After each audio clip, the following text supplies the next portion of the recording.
Hi అండి. అందరికీ నమస్కారం. మన అమరావతి రాజధానిలోకి వెళ్ళాలనుకునే వారికి ఒక శుభవార్త. అదేంటిది అంటే, ఒకప్పుడు చిన్న చిన్న రోడ్ల మీదయితే రాజధానిలోకి వెళ్ళేవారు. ఇప్పుడు అమరావతి రాజధానిలోకి వెళ్ళాలంటే రయ్యి రయ్యిమని ఎళ్ళిపోవచ్చు. ఎందుకింతలా చెప్తున్నానంటే, రాజధానికి రాజమార్గమైన సీడ్ యాక్సెస్ రోడ్డయితే ఓపెనింగ్ జరిగింది. మన ముఖ్యమంత్రి వర్యులు నారా చంద్రబాబు నాయుడు గారి చేతుల మీదుగా. చూడండి, ఇప్పుడు మీరు చూస్తున్నది మొత్తం సీడ్ యాక్సిస్ రోడ్డుకి కనెక్టివిటీగా నిర్మించిన స్టీల్ బ్రిడ్జిలు. ఈ సీడ్ యాక్సిస్ రోడ్డుకి 2 స్టీల్ బ్రిడ్జిలనైతే కనెక్టివిటీ కోసం నిర్మించారు.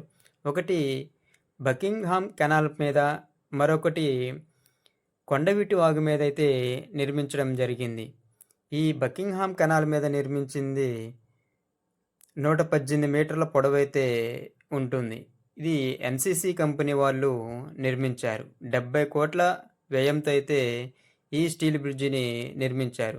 ఇక చూడండి, ఈ స్టీల్ బ్రిడ్జ్ పక్కనే గార్డెనింగ్‌గా మొక్కలనైతే నాటుతున్నారు. ఎందుకంటే అమరావతి రాజధానికి రాజమార్గం ఎంట్రీ అనేది పచ్చని ప్రకృతి ఆహ్లాదాల మధ్య అయితే ఉండాలి అనే ఉద్దేశంతో గ్రీనరీకి కూడా ప్రయారిటీ అయితే ఇస్తున్నారు. ఇక ఈ సీడ్ యాక్సిస్ రోడ్డుకి వెంబడలే చూడండి, బారికేడ్లనైతే నిర్మించడం జరిగింది. ఈ బారికేడ్లు ఎందుకు పెట్టారు అంటే, బకింగ్హామ్ కెనాల్ మీద ఉన్న బ్రిడ్జికి, అదేవిధంగా కొండవీటి వాగు మీద ఉన్న స్టీల్ బ్రిడ్జికి స్లోప్‌గా అయితే, అంటే కొంచెం ర్యాంప్ అయితే ఉండడం జరిగింది. బై మిస్టేక్ వాహనదారులు అటువైపు గానీ, ఇటువైపు గానీ కింద పడిపోయకుండా ఉండటానికి సపోర్టింగ్‌గా ఈ బారికేడ్లనైతే నిర్మించడం జరిగింది. ఇక ఇప్పుడు మీరు చూస్తున్నది మొత్తం మేజర్ స్టీల్ బ్రిడ్జ్. ఈ మేజర్ స్టీల్ బ్రిడ్జ్ వచ్చేసరికి 288 మీటర్ల పొడవైతే ఉంటుంది.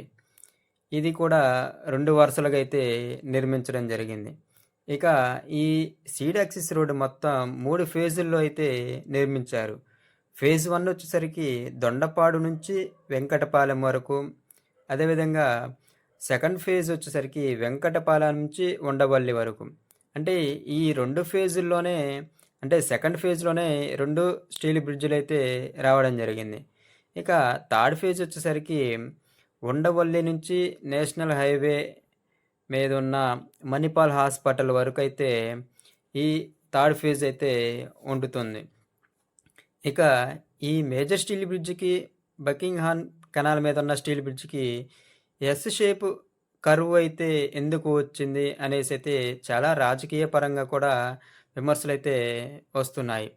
దీనికి సిఆర్‌డీఏ వాళ్ళు, అదేవిధంగా మినిస్టర్ నారాయణ గారు కూడా చెప్పిన ఆన్సర్ వచ్చేసరికి, ఫేజ్ 3లో భాగంగా ఎలివేటెడ్ కారిడార్ అయితే వస్తుంది.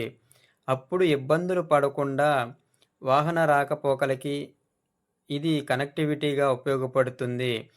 అంతేగాని సీడ్ యాక్సిస్ రోడ్ వచ్చేసరికి ఎటువంటి మలుపులైతే ఉండకుండా రాజమార్గం రహదారిలాగా స్ట్రెయిట్‌గానే ఉంటుంది అనేసి అయితే చెప్పడం జరిగింది.